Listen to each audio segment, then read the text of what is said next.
Just as a disclaimer, we want you to know that some of the movies that we will be reviewing were shot in a different time and era where people of race and sex were not treated equally. We understand this and hope you do too. The movies or anything that happened on the sets are not the views of this podcast or what this show is intended to be all about. Exactly. And we want to give due diligence in presenting the movie and not the views of the cast or directors or anyone involved. But we also feel it's necessary to let the audience know some of the background information to get a feel for what was happening at the time of shooting the film. Again, we hope you understand that we do not agree with everything that went on, and we just want to give out the information. And with that being said, hope you enjoy the show.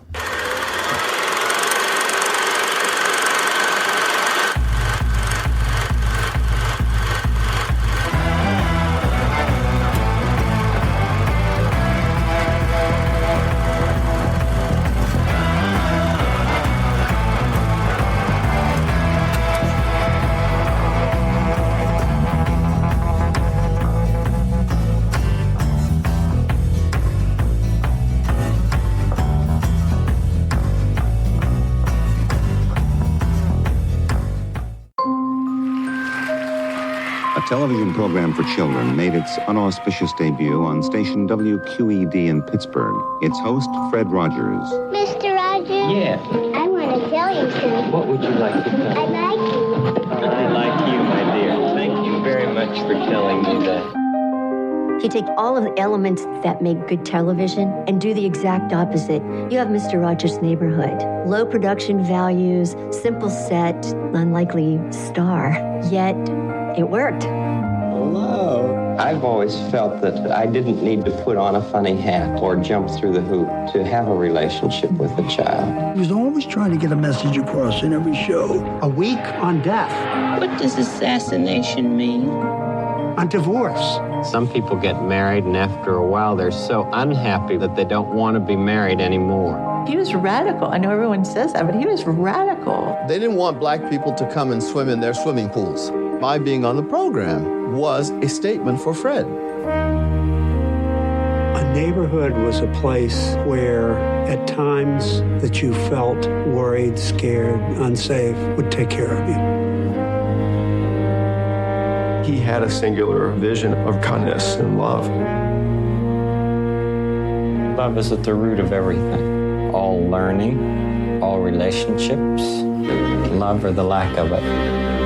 Children have very deep feelings, just the way everybody does. There must be times when you do feel blue. I'm not feeling blue right now, though. Me neither. Won't you be my neighbor? Well, I suppose it's an invitation. It's an invitation for somebody to be close to you. The greatest thing that we can do is to help somebody know that they're loved and capable of loving. Won't you please, won't you please? Please won't you be my neighbor? All right, guys, welcome back to the Tragedy of Cinema podcast. I'm your host, Jimbo, and today I'm joined by actually both of them. God. Both co-hosts are back today. It's been far too long. It has been probably 6 months, I would say, or three, at least three. Today we're going to be doing episode 85. We're doing a little bit something different than what we normally do. This is the first time we will ever, or have ever, covered a documentary on the podcast. And we usually do movies that are 20 years or older, but there's this one documentary that stood out to all of us, and it came out in 2018, and it's the documentary on Fred Rogers' life called Won't You Be My Neighbor? Mm-hmm. What a great man. What an advocate for children. So we thought we'd just do a little bit something different. It was directed by Morgan Neville. There's not going to be a lot of cinematography stuff. There's not going to be a lot of this stuff in here. So what we figured we would do is run like a biography of his life, kind of. We got all kinds of different notes and everything. So I'm going to start off, then it'll probably go to Terrence, then Kyle, and then probably back to me. So yeah, a little more freeform on the lines of just kind of just chit chat around the campfire, just fanning out about how much we actually really liked Mr. Rogers. that's kind of all it is. And if Kyle breaks out in song anywhere in here, just bear with him. He's recovering. So Fred McFeely Rogers. He was born on March 20th, 1928, and he died February 27, 2003. He was also known as Mr. Rogers. He was an American television host, author, producer, and Presbyterian minister. He was the creator, showrunner, and host of the preschool television series Mr. Rogers' Neighborhood, which ran from 1968, which was a little bit before I was born, to 2001, a little bit when Kyle was born. He spanned all generations. So 4 years worth, basically, right. or 35 years worth, roughly. His show, Mr. Rogers' Neighborhood, ran for 33 years. 33 years. The program was critically acclaimed for focusing on children's emotional and physical concerns such as death, sibling rivalry, school enrollment, and divorce. Sadly, Rogers died of stomach cancer on February 27, 2003 at the age of 74. His work in children's television had been widely lauded, and he received more than 40 honorary degrees and several awards, including the Presidential Medal of Freedom in 2002 and a Lifetime Achievement Emmy in 1997. He was elected to the Television Hall of Fame in 1999. Rogers influenced many writers and producers of children's shows, which I think Kyle has in his notes later, some more recent television shows. And his broadcast has served as a source of comfort during tragic events, even after his death.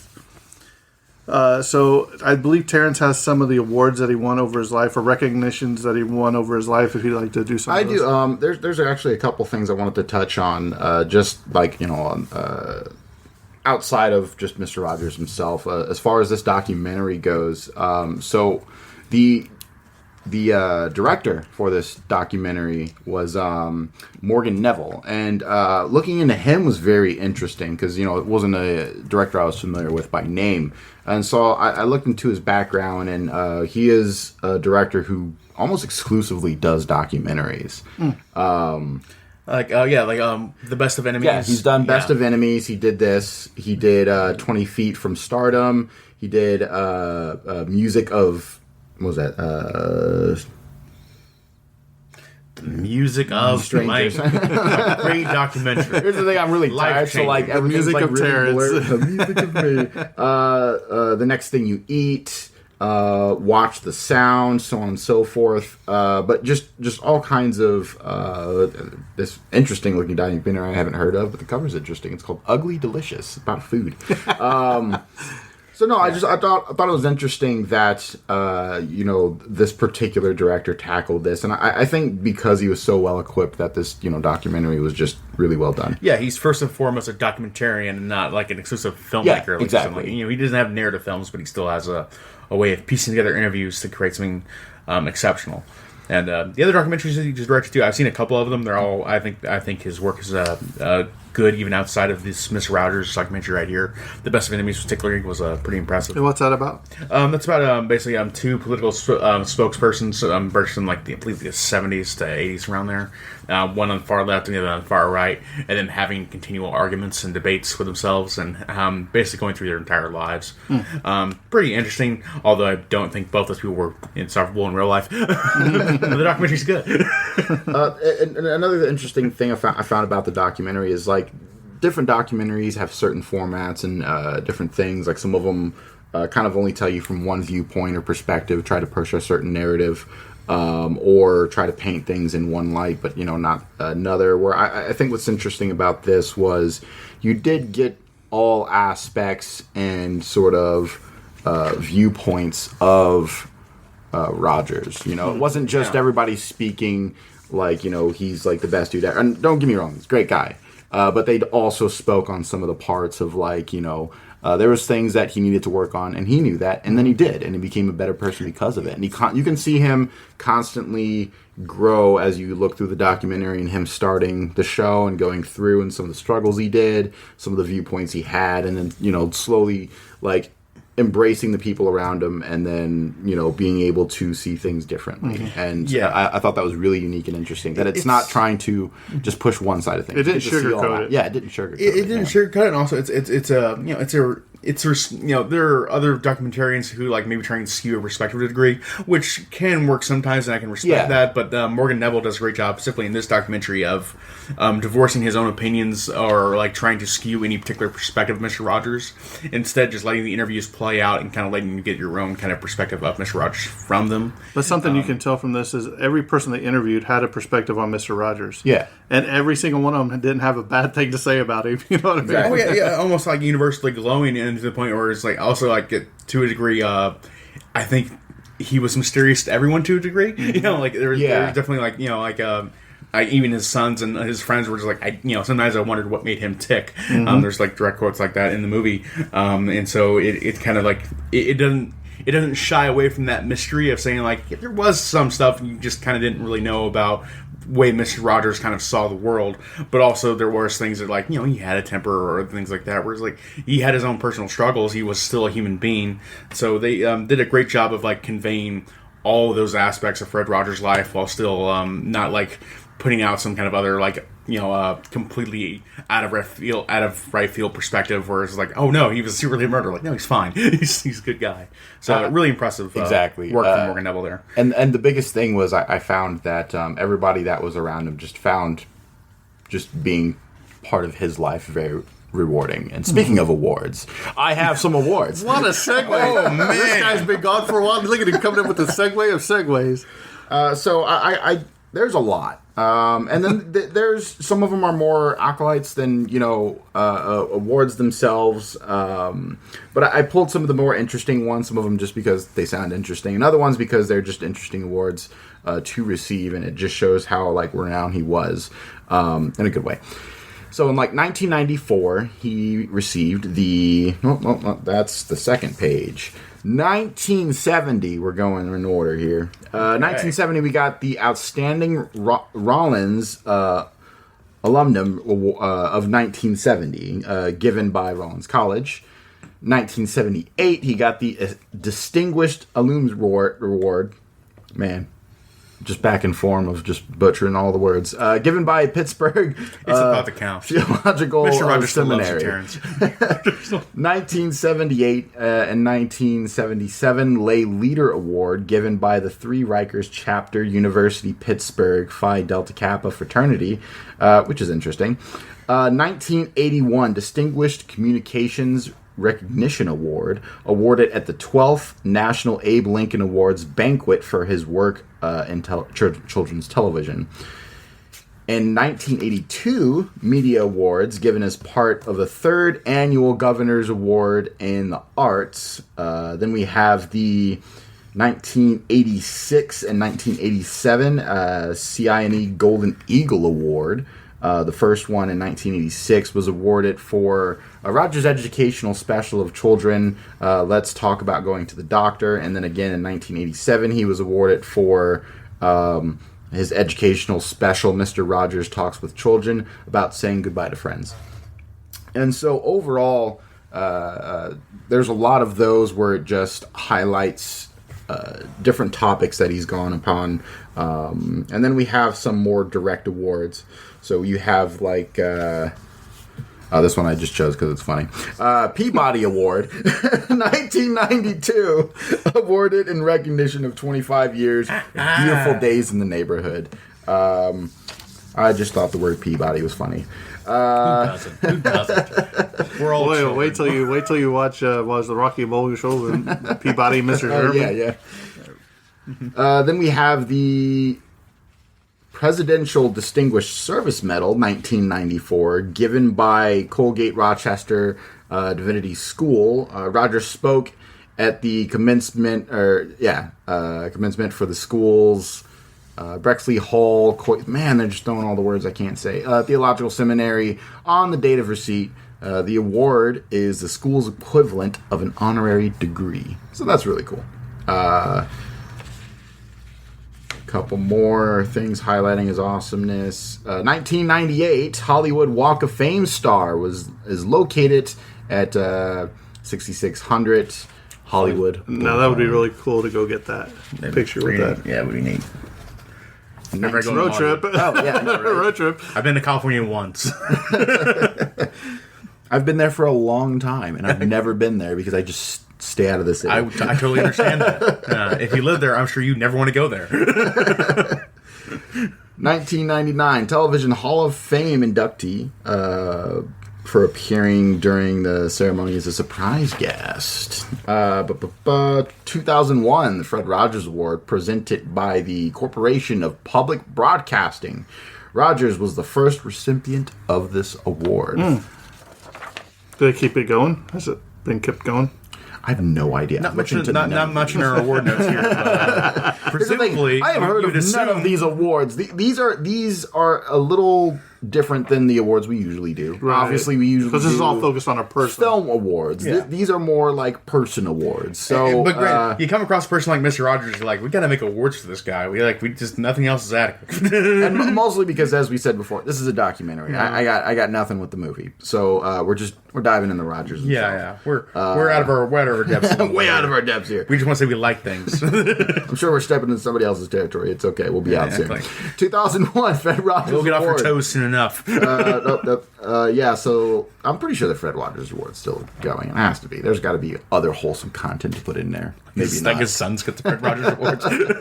All right, so in 2002, the Presidential Medal of Freedom, the highest American civil honor awarded by President George W. Bush. 2002, the Commonwealth Award, given by the PNC Financial Services, celebrating the best of human achievement. And then the last two I got here is in 2006, Television Hall of Fame inductee, awarded by the Online Film and Television Association. We're familiar with that one. In 2010, Mr. Rogers' Neighborhood was inducted into the Hall of Fame. Well deserved. Absolutely. And in 2008, Sweater Day was made a thing. Tribute to Rogers on what would have been his 80th birthday, March 20th, by FCI. People all over the world were encouraged to wear a sweater honoring Rogers' legacy, and the final event in a 6-day celebration in Pittsburgh. So a little bit about you got something? Yeah.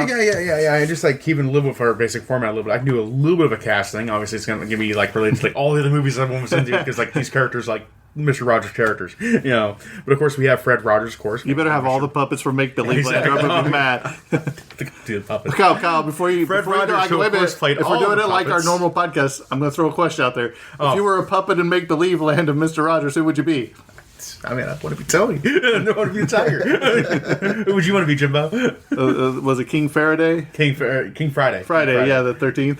King Friday the 13th. You know he named that puppet King Friday the 13th, so children would be scared of Friday the 13th or whatever. I thought that was funny. That's magical. Genius. Yeah. But of course, anyways, we have Fred Rogers, of course, Mr. Rogers' Neighborhood.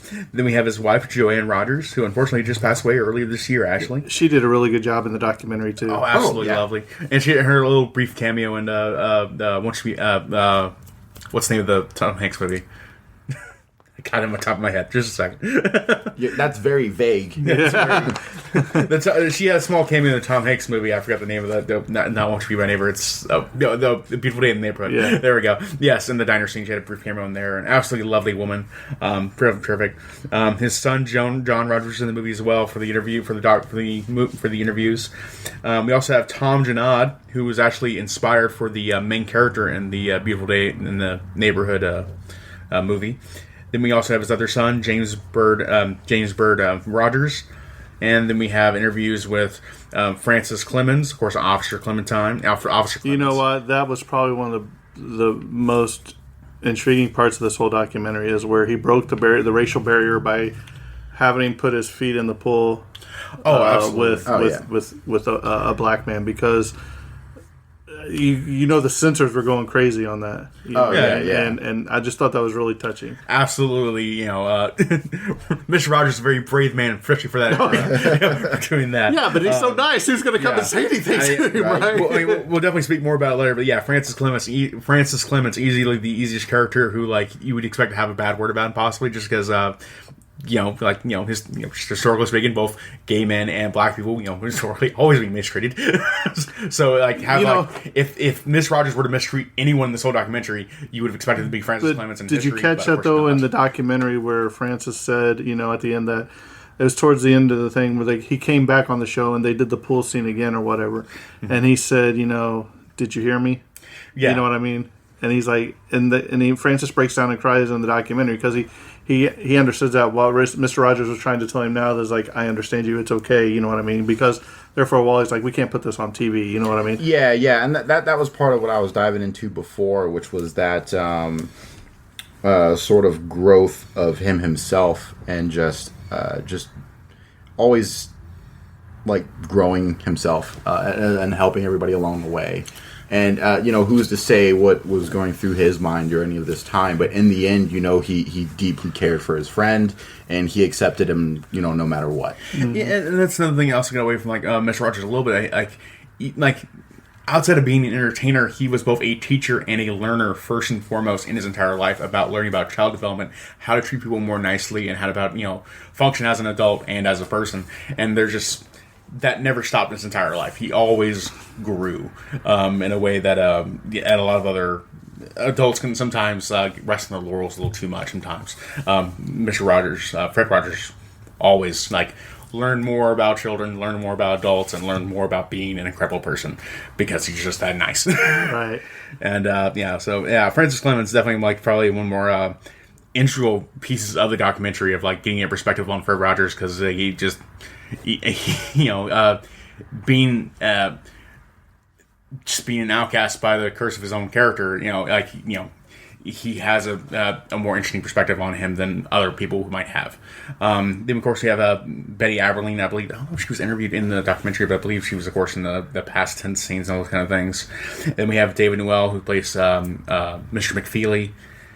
And Yo-Yo Ma, of course, also terrific, musical artist, and also interviewed multiple times. I believe he works in the Mr. Rogers Foundation now today too. I think a really interesting perspective that the documentary shed light to was sort of the guys working in the background. The cast and crew, the African. Yeah, the crew in particular, and pulling jokes on him. Do you see that? Yeah. Oh yeah, the butt picture is amazing. I want that poster too. Who doesn't? And so it was just seeing that even the crew had fun, and you have something good going on when everybody's just. But I think one of the hardest parts of this documentary for me is that Mr. Rogers wanted to change the world so much that he hit it out of the park with the children. But then as he grew older, he wanted to try to move on to adults, different shows in the adult world and all that. You know what I mean? Yeah. And it didn't really vibrate, and he didn't understand why. If you see that in the documentary where he's sitting on the beach, just sitting there watching the waves come in, you could tell something was weighing on him. You know what I mean? And but I think genuinely he just wanted to help kids. You know what I mean? Help them with their fears and everything. Because he said.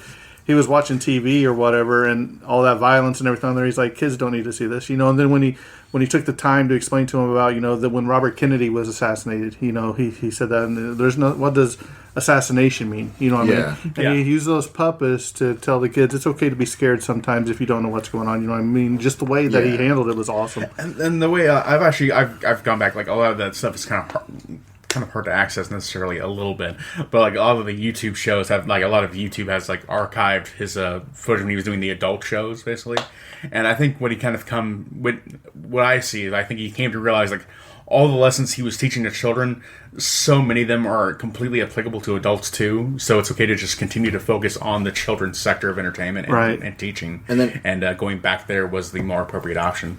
What do you think, Terrence? Even off of that, I think just, and this is just overall on the topic, but I still think this has a lot to do with Rogers himself, is that he realized what a lot of people forget and sort of what we neglect as just people in general, right?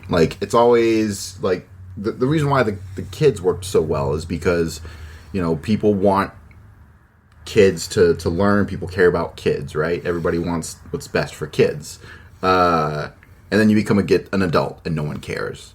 And so that's what I love about Rogers is just he always cared no matter what. Mm-hmm. It didn't matter young, old, white, black, straight, gay. It didn't matter. He cared, and you don't see that. So I think the reason why that show was not a hit is because no one cares. Overall, you know what I mean? I'm obviously not to speak to anybody individually. It's a struggle for adults to admit they want to care for their adults that's a whole that way, other and thing also of be in touch with their own emotions. Yeah, exactly. There's so many things about I'm sorry, Jim, I'll let you but also just masculinity now and of the past definitely is always kind of about closing off your emotions to a degree. Right. And Mr. Rogers was definitely an example of another way of being a man and being in touch with your emotions and being open that I think is still a bit of a struggle even today. Yeah. Of trying to have that kind of care and openness for other people. Or even just that relationship with yourself. No, I'm going to say this one last thing, then we'll get back to our notes, or we'll be here forever. I'm okay with that. The other part that was really, and I think if Fred would have saw it, he would have been heartbroken, is at his funeral. When had the Westboro Baptist Church, I believe, whatever it is, yeah. God hates gays and all that. And Fred was gay and all this. No, he wasn't. He just cared about people. Yeah. And we can talk into that later on, but we better get back into here real quick before Terrence falls asleep. I'll be honest. There is so much this documentary covered. I feel like I myself, even with the notes in front of me, would not be able to articulate as well. No. So I will let you guys, and I'm just going to vamp here. So I'm just going to keep going off on whatever you guys say. Yeah, that's fine. But what I did is I broke it down to early life. You've got all about Mr. Rogers' Neighborhood, and then he's got the later in life. Legacy stuff. So that's how we're going to break this down. Okay, so, okay. Kyle, Jimbo, if Kyle doesn't stop going on and on, so. He was born to a very wealthy dad and his mom, James and Nancy Rogers. Nancy's father, Fred Brooks McFeely, who Rogers was named after, was an entrepreneur. Nancy, his mother, actually knitted sweaters for American soldiers from western Pennsylvania who were fighting in Europe and regularly volunteered at the Latrobe Hospital. Sadly, Mr. Rogers spent most of his childhood alone, playing with puppets, and also spent time with his grandfather. He began to play the piano when he was 5 years old. Through an ancestor who immigrated from Germany to the U.S., Johannes Meffert, born in 1732, Rogers is the sixth cousin of American actor Tom Hanks, who portrays him in the film A Beautiful Day in the Neighborhood. Rogers had a difficult childhood. He was shy, introverted, and overweight, and was frequently homebound after suffering bouts of asthma, which I can relate to because I have asthma. He was bullied and taunted as a child for his weight, which, again, I'm fat, and called Fat Freddy. According to Morgan Neville, the director of this documentary, Rogers had a lonely childhood. I think he made friends with himself as much as he could. He had a ventriloquist dummy, he had stuffed animals, and he would create his own worlds in his childhood bedroom. Rogers attended Latrobe High School, where he overcame his shyness. It was tough for me at the beginning, Rogers told NPR in 1984, and then I made a couple of friends who found out that the core of me was okay, and one of them was the head of the football team. Rogers served as president of the student council and a member of the National Honor Society and was editor-in-chief of the school yearbook. Rogers wanted to go to seminary after college, but instead he chose to go to the medium of television after encountering a TV at his parents' home in 1951 during his senior year at Rollins College. In a CNN interview, he said, "I went into television because I hated it so, and I thought there's some way of using this fabulous instrument to nurture those who would watch and listen." Mm-hmm. He was right. So basically, some of the characters that was created when he started the Children's Corner, the puppets, was Daniel the Tiger. Daniel Schreiber the Tiger. Yeah. King Friday the 13th. Queen Sarah Saturday, named after Rogers' wife. X the Owl, Henrietta, and Lady Elaine in his later work. So Terrence, if you want to go ahead and talk about Mr. Rogers, the Neighborhood, which we've all grew up with. So, like I said, I'm going to skim because the if you haven't watched the documentary, watch the it does such a good job in telling its story. It not only is it a documentary, but it gives those sort of intermittent sort of animation snippets throughout the documentary that really just adds an emotional sort of weight to what they're talking about. Right, and it's really cool seeing the black and white photo, the videos and all that. It's good stuff, man. Yeah, the early footage, which is I imagine it's difficult to get even today. I mean, there's a lot of stuff where I feel like I bet. I tried going back and finding old footage as much as I could, and it's surprisingly difficult. Speaking of old footage, the first time Mr. Rogers was on camera was actually in 1963 in a Canadian broadcast in Toronto. So they contracted him to develop and host a 15-minute black and white children's program, Mr. Rogers, and it lasted from 1963 to 1967. And like I said, that was the first time he appeared on film. So that's a really cool tidbit. We already know he began airing nationally 1968. Ran for 895 episodes. That's crazy. And what I thought was fascinating is, I know, right? What I found fascinating is, he had the archive himself of all the old episodes. Like you see him open up the thing. He had this large cupboard of all of the previous episodes. VHSs. And then he realized, and it's something that they bring up in the documentary, is that he realized the value of those lessons and that these are still worth teaching. And then so, he started rebroadcasting those old episodes to reteach those lessons, and so that can reach new people and new ears and eyes. And nowadays we call it keep that syndication to a degree. Yeah, exactly right. By the time the program ended production in December of 2000, its average rating was about 0.7% of television households. So that's about 680,000 homes, and it aired on 384 PBS stations. As its peak in 1985 and 1986, its ratings were at a 2.1% or a 1.8 million homes. That's crazy. And just in general, it's fascinating looking back and realizing how a lot easier ratings were to calculate, more or less. Right, because you didn't have cable television. Yeah, or all the things we have today, right? Including streaming, internet, cable, everything. Yeah. So, it's a lot harder to sort of gauge success off of ratings. And then also, there's the pirate market too. It's there, and some people use it to their advantage. Some people use it as a marketing tactic. And before I get too far from the topic, let's jump back to Mr. Rogers. Mr. Rogers, the pirate. So by 2016, it was the third longest running program in PBS history. That's crazy. Which is fascinating. Yeah. And very impressive. Absolutely impressive. There's a lot going on in PBS. Every week it's impressive. Kind of like, it went in the documentary about his doubt over the years of having that one note he found where it's like, can I really keep doing it? But it's amazing over 33 years he just continued to find ways of things I want to tell kids, things I want to tell adults in this show and programming, and actually make some vital lessons over that long time. It's got to be a struggle to a degree. Yeah. No. And you got to learn a lot to be able to teach those kind of things too. For everything you got to teach, you got to learn 10 times more, it feels like. So it's impressive Steve Rogers getting this done. Speaking of learning, I thought another thing that was fascinating is he came from, sort of a musical background too.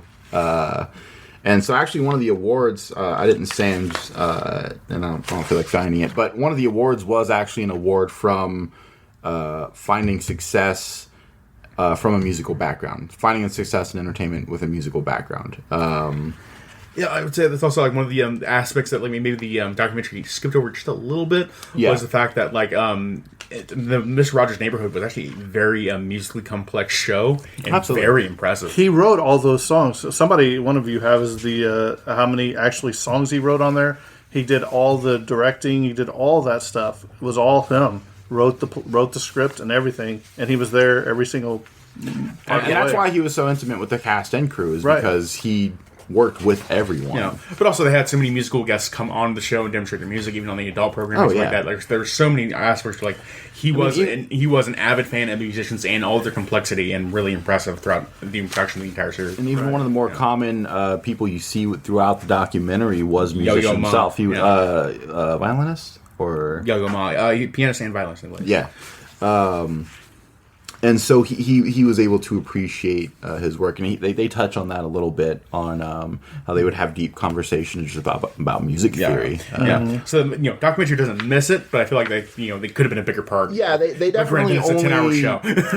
they definitely skimmed the surface of his musical background, but a lot of his musical talent was in this, and that's also why I think he appreciated other people with musical backgrounds.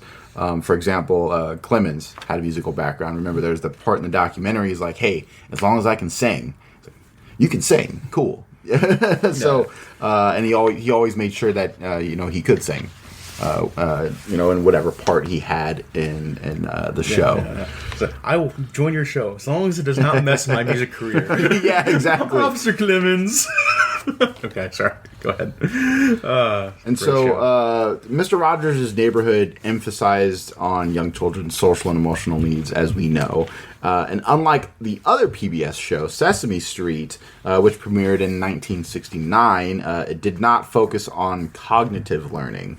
So writer Kathy Murlock Jackson said, while both shows targeted the same preschool audience and prepare children for kindergarten, Sesame Street concentrates on school readiness skills, while Mr. Rogers' Neighborhood focuses on a child's developing psyche and feelings and sense of moral and ethnical reasoning.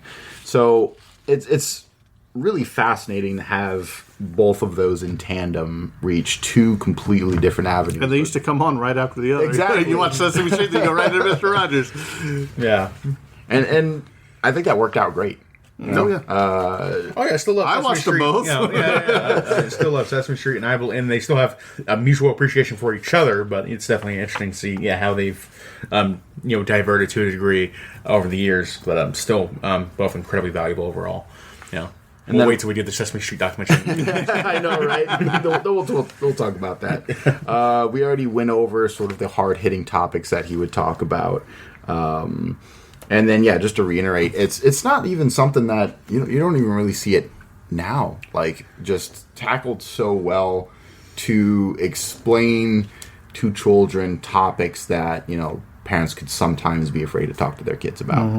Mm-hmm. And the way he did it was always so very tactful and understanding of not only the topic itself, but children's feelings towards that topic or what they could be. And he would explain it in ways they can understand. Well, speaking of that, I think one of the most touching parts of this documentary was the kid in the wheelchair. Remember when Mr. Rogers brings him out here? He asked him to come, and Mr. Rogers actually steps outside of his house or whatever, and he talks to the guy and the kid tells him what's going on and everything. And that kid, they surprised Mr. Rogers at one of his awards in the documentary. Remember, I think it was Lifetime Achievement where he came and presented it to him. And I believe he was at his funeral too. So if you haven't seen this documentary, it's really, really good. Mandatory viewing if you want to listen to this podcast. I'm going to say it right now. All the episodes, not just this episode. Like, you got to watch this documentary because it's amazing. I thought you meant all 897 episodes of Mr. Rogers. That too. Why not? Just add it on. You got to be a Mr. Rogers fan. You have to be. If you're not a Mr. Rogers fan, I don't like you. So, wow. We don't like you either. No. Even though Mr. Rogers likes you, I don't know if I can go that far if you don't like Mr. Rogers. So, Kyle, you want to dive into some of his personal life? Yes. Kyle, I did want to dive in real quick. I do have a blurb on the musical aspect of it that we were talking about earlier. I did find that little tidbit we were talking about. And I did want to read this one in full just because, like we were all saying, it doesn't really dive into how musically involved he was in the show. And in general, just with music. So Rogers wrote and edited all the episodes, played the piano, sang for most of the songs, and wrote 200 songs and 13 operas, created all characters, both puppet and human, played from major puppet roles, hosted every episode, and produced and approved every detail of the program. The puppets created for the neighborhood of make-believe included an extraordinary variety of personalities. They were simple puppets, but complex and complicated and utterly honest beings. So, it was... all this was created from Mr. Rogers' mind, which is fascinating. In 1971, Rogers formed the Family Communications Incorporated, FCI, and now the Fred Rogers Company to produce the neighborhood's other programs and non-broadcast materials. And there's actually, seems like you have an audio tidbit. Right. This is it right here. In the documentary, you will see, I believe it was Richard Nixon was set to cut the funding to PBS. Yes. And they brought Mr. Rogers in to Congress to testify. I think it was the senator from. If you want to read that little tidbit right there, U.S. Senator. Just let me know, and I want to put this audio in right here. So I'll have to look and see, and I want to put that audio in. Yeah, it's like a Disney film in short motion. I love it. The final original episode of Mr. Rogers' Neighborhood aired on August 31st, 2001. That's just the last tidbit. But in 1969, Rogers testified before the U.S. Senate Subcommittee on Communications, which was chaired by Democratic Senator John Pastor of Rhode Island. U.S. President Lyndon Johnson had proposed a $20 million bill for the creation of PBS before he left office, but his successor, Richard Nixon, wanted to cut the funding by $10 million. Even though Rogers was not yet nationally known, he was chosen to testify because of his ability to make persuasive arguments and connect emotionally with his audience. The clip of Rogers' testimony, which was televised and has since been viewed by millions of people on the internet, helped to secure the funding for PBS and for many years afterwards. According to King, Rogers' testimony is considered one of the most powerful pieces of testimony ever offered before Congress and one of the most powerful pieces of video presentation ever filmed. It brought Pastor to tears, and also, according to King, has been studied by public relations experts and academics. Congressional funding for PBS increased by $9 million to $22 million. In 1970, Nixon appointed Rogers as chair of the White House Conference on Children and Youth. Outstanding. Yeah. And I'm going to write this time because I want to put that speech that Mr. Rogers gives the senator right there, and he's just like, "You got your money." Yeah, so you just won. Yeah, we're gonna pause right here for a few seconds. Now, Mr. Rogers is certainly one of the best things that's ever happened to public television, and his Peabody Award is testament to that fact. We in public television are proud of Fred Rogers, and I'm proud to present Mr. Rogers to you now. All right, Rogers, you got the floor.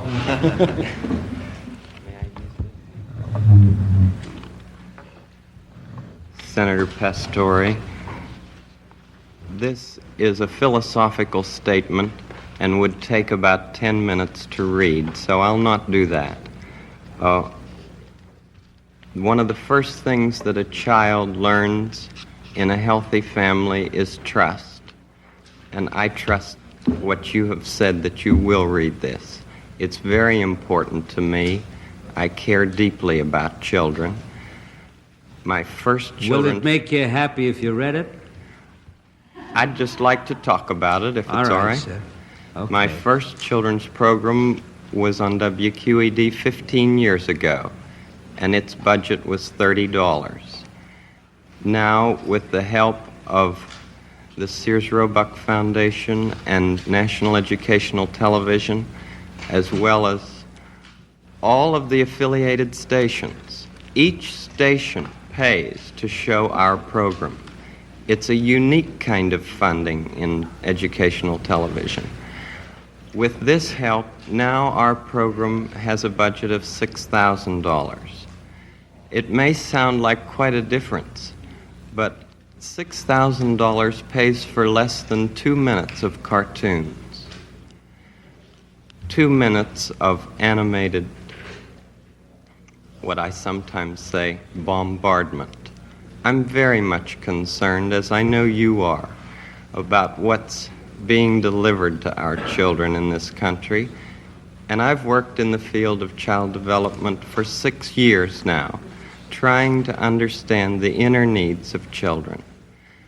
We deal with such things as the inner drama of childhood.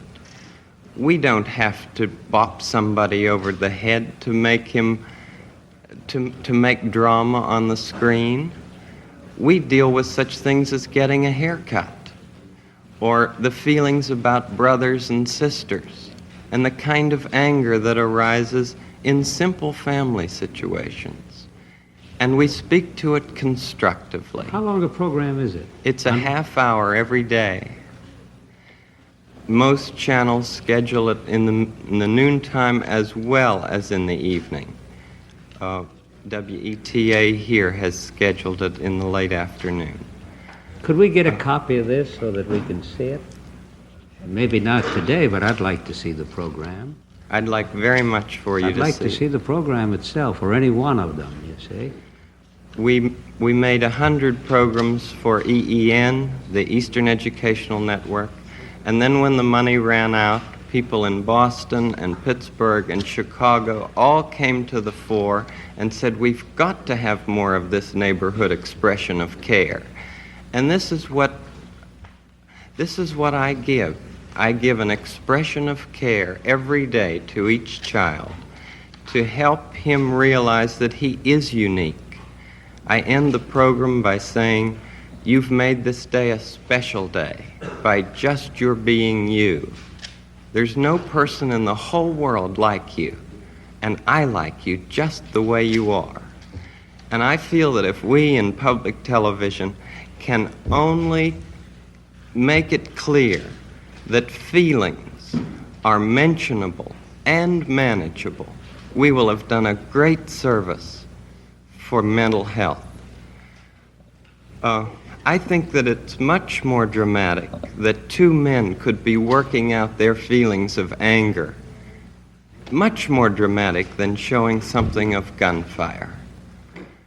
I'm constantly concerned about what our children are seeing. And for 15 years I have tried in this country and Canada to present what I feel is a meaningful expression of care. Do you narrate it? I'm the host, yes. And I do all the puppets, and I write all the music, and I write all the script. Well, I'm supposed to be a pretty tough guy, and this is the first time I've had goosebumps for the last 2 days. Well, I'm grateful, not only for your goosebumps, but for your interest in our kind of communication. Could I tell you the words of one of the songs which I feel is very important? Yes. This has to do with that good feeling of control, which I feel that children need to know is there. And it starts out, what do you do with the mad that you feel? And that first line came straight from a child. I work with children, doing puppets in very personal communication with small groups. What do you do with the mad that you feel? When you feel so mad you could bite. When the whole wide world seems oh so wrong, and nothing you do seems very right. What do you do? Do you punch a bag? Do you pound some clay or some dough? Do you round up friends for a game of tag or see how fast you go? It's great to be able to stop when you've planned a thing that's wrong and be able to do something else instead and think this song. I can stop when I want to, can stop when I wish, can stop, stop, stop anytime.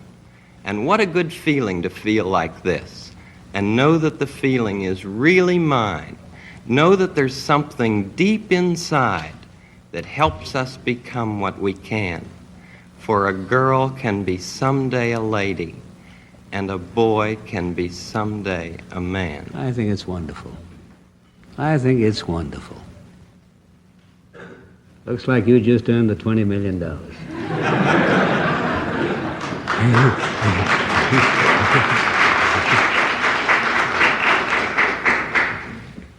All right, so there you have it.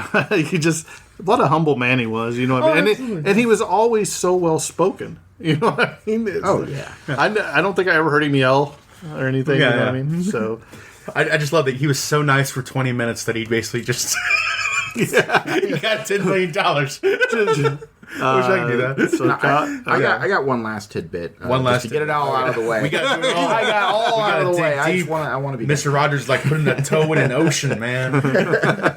So in 1978, while on hiatus, Mr. Rogers' Neighborhood, Rogers wrote, produced, and hosted a 30-minute interview program for adults, what we were talking about earlier, called Old Friends, New Friends. It lasted only 20 episodes. Rogers' guests included... wow, I'm going to butcher all of these names. Hoagie Carmichael. Yeah, Hoagie... Ho.J. Carmichael, that's what I'm saying. Helen Hayes, Milton Burley, Lauren Hollander, poet Robert Frost's daughter Leslie, and Willie Stargell. See? I butchered it for you, Terrence. There you go. Oh, okay, we can go on to my section. I'm done. Awkward silences are fun. I'm done. He's done with his notes. Time to go on to my note sections. All right. For me, we'll start off. Rogers gave scores of interviews. Though reluctant to appear on television talk shows, he would usually charm the host with his quick wit and ability to ad-lib on a moment's notice. Rogers was one of the country's most sought-after commencement speakers, making over 150 speeches. His friend and colleague, David Noel, reported that Rogers would agonize over speech, and King reported that Rogers was at his least guarded during his speeches, which are about children, television, education, and his general view of the world, and how to make a world a better place, and his quest for self-knowledge. One of the things you might, if you could dive deeper into his life and read maybe the book, there is one of the books written about Fred Rogers called The Good Neighbor, written by his friend Maxwell King. Was about starts with with an interview with Rogers on the Oprah show, and one of the things they directed immediately from his staff was that let's not have any kids on this interview. We don't have any kids in the audience or anything like that. And Oprah was completely dismayed by that. He's like children entertainer. Of course we have kids on the show. So she just filled the entire audience of kids, completely ignoring it. And when Rogers came on, the interview went horribly because Rogers is so kid focused in all of his degree. Instead of focusing on any Oprah's questions, he was just focused on every individual children, making sure they were all doing well and being safe and all kind of stuff. So it's just kind of one of those aspects of Rogers' personal life. He's always 100% kid focused, and you have to, in his staff would have to direct kids away from him sometimes just to keep him on task, which is just delightful to hear. Rogers, such an incredibly nice person. In his personal life, Rogers met Sarah Joanne Bird, called Joanne, from Jacksonville, Florida, while attending Rollins College. They were married from 1952 until his death in 2003. Yeah. They also had two sons, John and James. Rogers was having to be red-wing colorblind, like about, I believe, 1 in 5 male adults are some form of colorblind, and usually it's red-green. He became okay, here we go, Terrence. Let's see how well you do at this word. Oh, my turn. He became a Presbyterian. Presbyterian in 1970 after the death of his father, and he became a vegetarian in the early 1980s, saying he couldn't eat anything that had a mother. He became. But but also he was incredibly nice to other people about it too. You could eat like a steak in front of him; he wouldn't mind at all. So did he not eat eggs? No, he didn't. He didn't. Just had a mother. He was just a terrific vegetarian. Just incredibly nice. I imagine it's just. It's got to be so humbling and at times maybe frustrating when you see how nice he is, and then you feel like you got to have one thing. so in case any of our listeners don't know, Presbyterian is you don't partake in any meat, but fish is okay. And then he upgraded from that fish being okay to just straight vegetarian. See, that's knowledge to me now, too, because I had no idea what that word actually was. I didn't know how to pronounce it. Google is your friend. Presbyterian. I thought, is that a religious thing? I feel bad. Okay. All right. So, yes, he said he couldn't eat anything that had a mother. And, in fact, he eventually became a co-owner of the Vegetarian Times in the mid-1980s. And said in one issue, "I love tofu burgers and beets." So that's one of the most dominant figures of his food. Just he said he told the vegetarians that he became a vegetarian for both ethical and health reasons. So of course there are vegetarians. Can I just say that I find it highly interesting. I'm going to anyway. I find it highly interesting that a lot of things that Rogers stood for and was and just embodied are so many things people make fun of today, and it's almost astounding. I just wanted to bring that up. I found that shocking. Even when I was watching the documentary, I was like, when are they going to talk about? They kind of talk about it at the end, when they were talking about it at his funeral and stuff. And you see some of the people who always want to speak out negatively against him. But I just found it interesting that one of the most wholesome iconic people. Yeah, all of his qualities are all things that a vast majority of people would make fun of. There are a lot of ways I think society continues to dress in positive ways, but it is also like it is disheartening to see like so many things that Mr. Rogers stood up for can now be are now mocked by people of being like woke or social justice warrior or any kind of other kind of like terminology like that of being too PC, when it's just like, this is just being kind at the end of the day at a very simple level. And it can be disheartening to kind of see those kind of things. But also, like, it's nice to see that so many people were willing to take on those badges, basically, those titles of mockery, and say, like, well, yes, I want to keep continuing to stand by these ethical standpoints. Moving on with the notes I have here, Rogers also signed his name protesting wearing animal furs. So I think the degree of like taking care of animals and also like anything, of course, young children, all kind of things like too. Like he cared for everything, old, young people, including animals, old and young, and not wanting to see their materials wasted. Doesn't want to eat them, doesn't want to make coats out of them, doesn't want to make animals into products. They need to be taken care of and loved as, I'm sure in a degree of his faith, as like, they're creations of God. They deserve to be treated with respect and humbleness as creatures with, sentience to a degree. So I, definitely kind of another part of Mr. Rogers' life. Rogers rarely spoke about his faith on air. He believed that teaching through example was as powerful as preaching. He said you don't need to speak overtly about religion in order to get a message across. That's a statement I think a lot of people find possibly agreeable, sometimes not. I agree. I think it's okay for someone to be very overtly about their faith and what they believe, and I think that's really acceptable.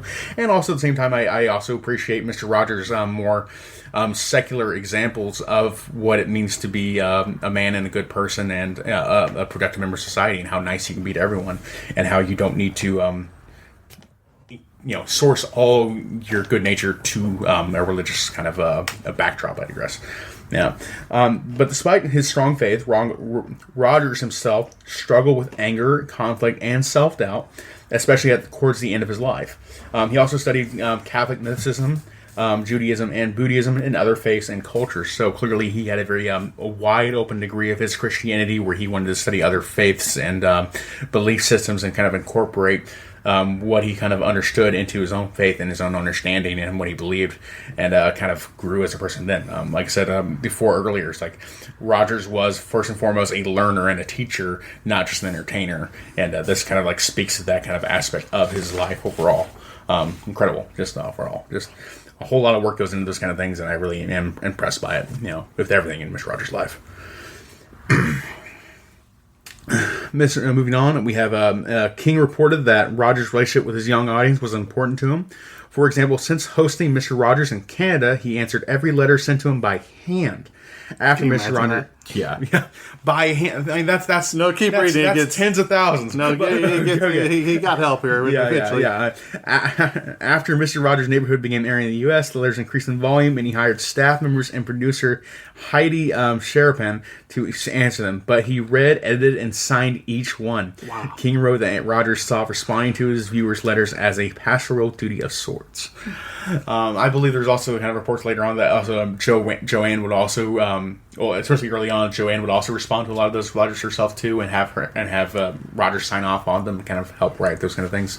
So that was clearly like both a family effort and an effort in his staff to continually acknowledge all their fans when they sent letters to him, and absolutely wonderful them, and definitely made people feel special, and really. Once again, just you continually go down the list, and just like you just keep finding accolades of like things Mr. Rogers did that are just jaw-dropping in terms of like kindness overall. It really is kind of just an endless well of Mr. Rogers' kindness, and just like it's like, what did this man not do? You don't know. He did everything. Nearly every morning in his life, Mr. Rogers has gone. Mr. Rogers went swimming. Rogers began swimming when he was a child at his family vacation home outside of Latrobe. There owned a pool, and during the winter trips to Florida, King wrote that swimming and playing the piano were lifelong passions that both gave him a chance to feel capable and in charge of his destiny, and that swimming became an important part of the strong sense of self-discipline he cultivated. Rogers swam daily at the Pittsburgh Athletic Association after walking every morning between 4:30 and 5:30 a.m. Early bird, early riser, always impressed with that. To pray and read the Bible. He would pray and read the Bible I lost my here. And prepare himself for the day. He did not smoke or drink. Kind of obvious with the reason around that. He took excellent care of his body, and nothing to change his weight from 143 pounds he weighed.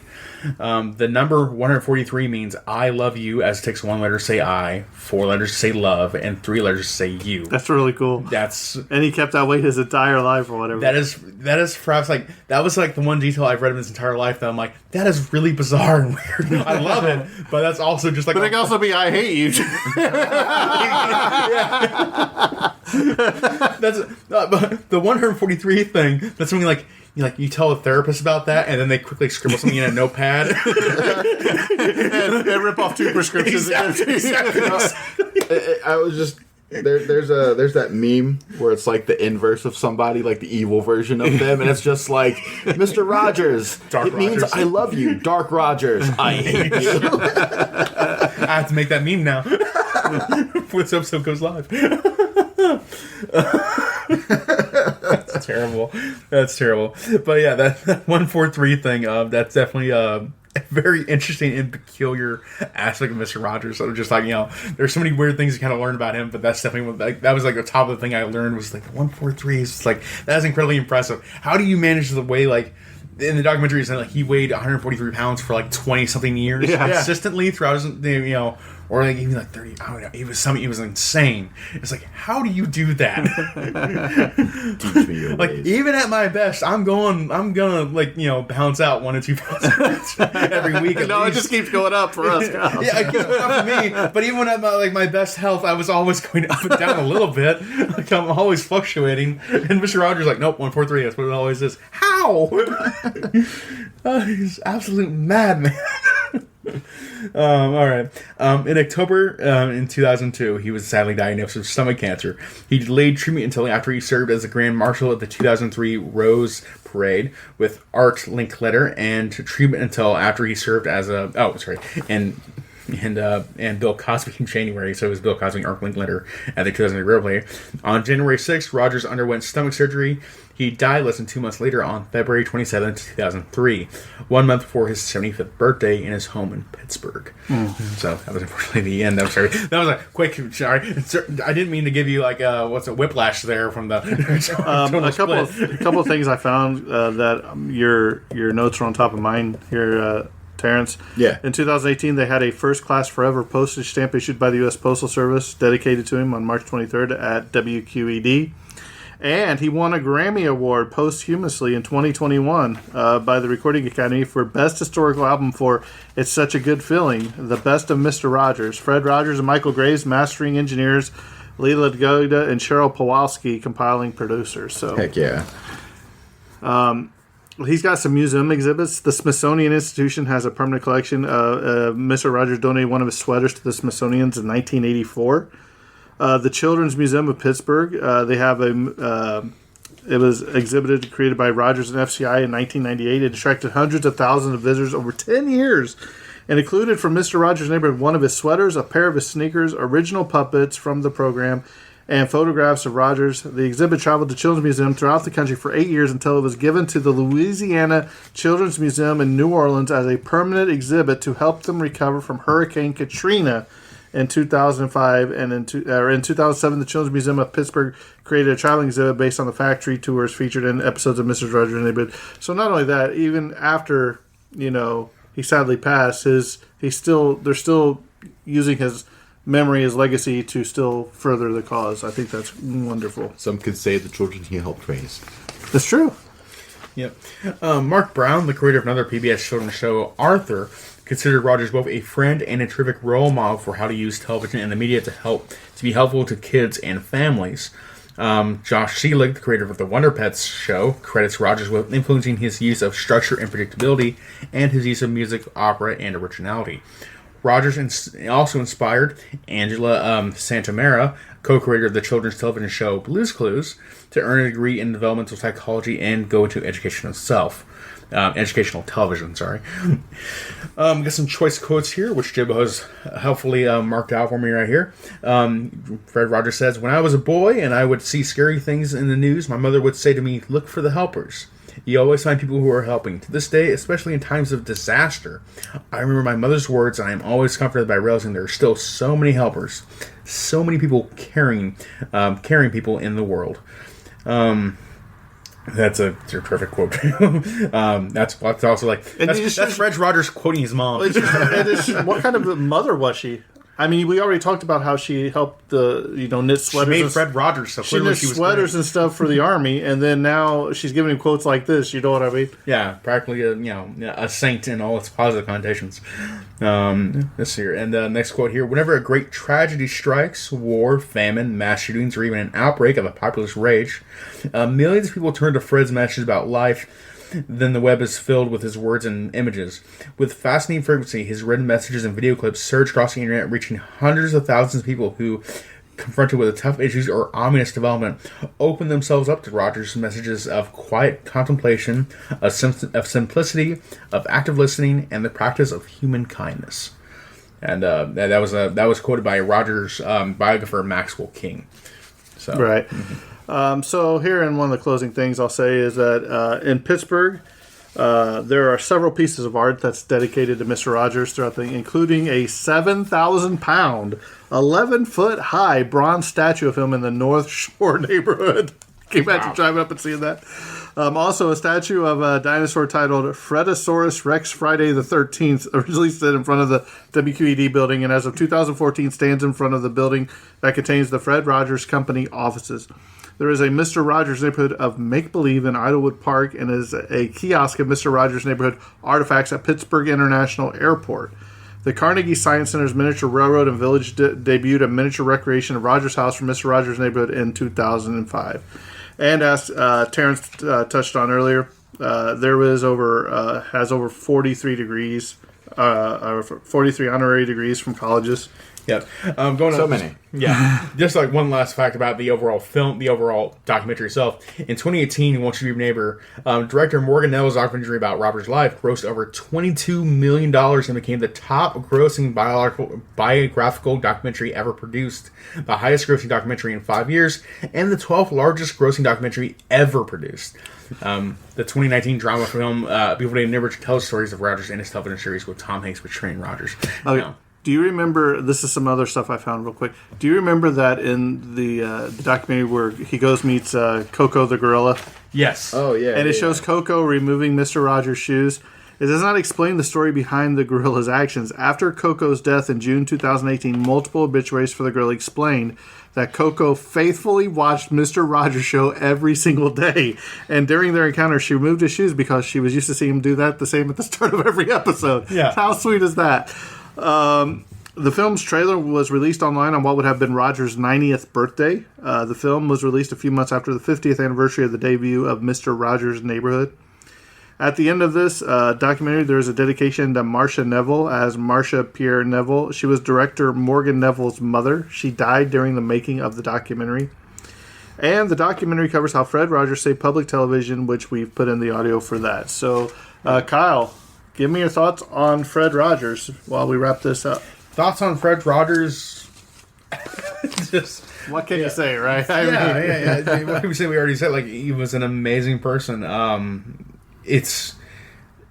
There's a very few, like, handful of people who kind of in my mind could have almost lived forever and continue to be amazing people throughout, an entire millennia, basically, in my own mind. And, like, Fred Rogers is, like, one of those few people who, like, if he lived to be 100, 200, 300, he would always continue to be a person worthwhile to meet and learn about and understand his kindness and philosophy.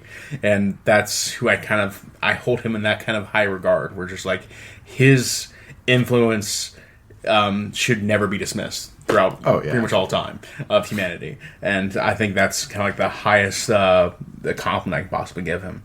So absolutely love Fred Rogers to death. Amazing person. Truly an example of what a man can be nowadays and what a man should be in the future, and people in general, how kind we can be. So overall, just an absolute amazing person. There's not much more to add. Terrence, how do you feel about Fred Rogers? Everything you said. Ditto. I think we should just put just we'll just edit and replay hit yours Kyle's all over again. We'll turn the notches up a little bit. The next tone.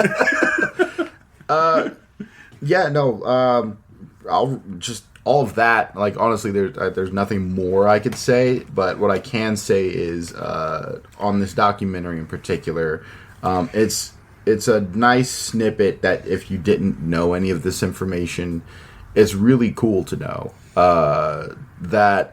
Not only was he a wholesome person on screen, but also off screen. Because there's many times where, people will appear to be kind and then not be. Or people in media turn out to be like two-faced. Yeah, or like, exactly. And that's common. But he was always himself in one way, shape, or form. And that's pretty big. An absolute rarity. Yeah. Absolutely.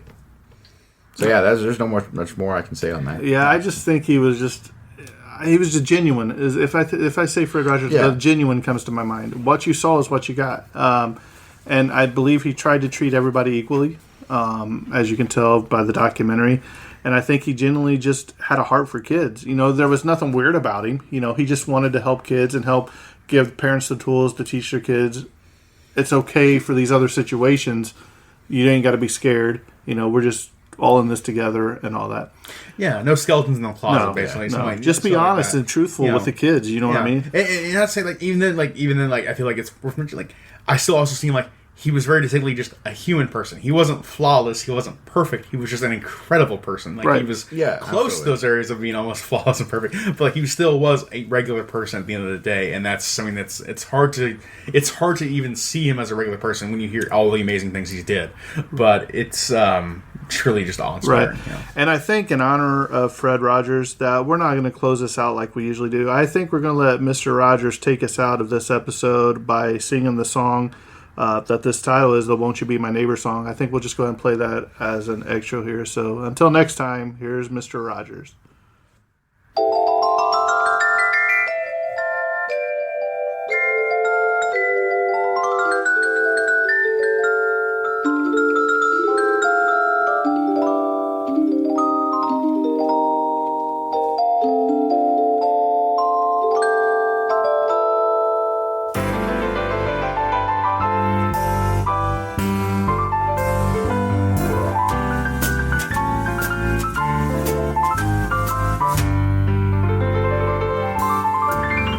It's a beautiful day in this neighborhood, a beautiful day for a neighbor.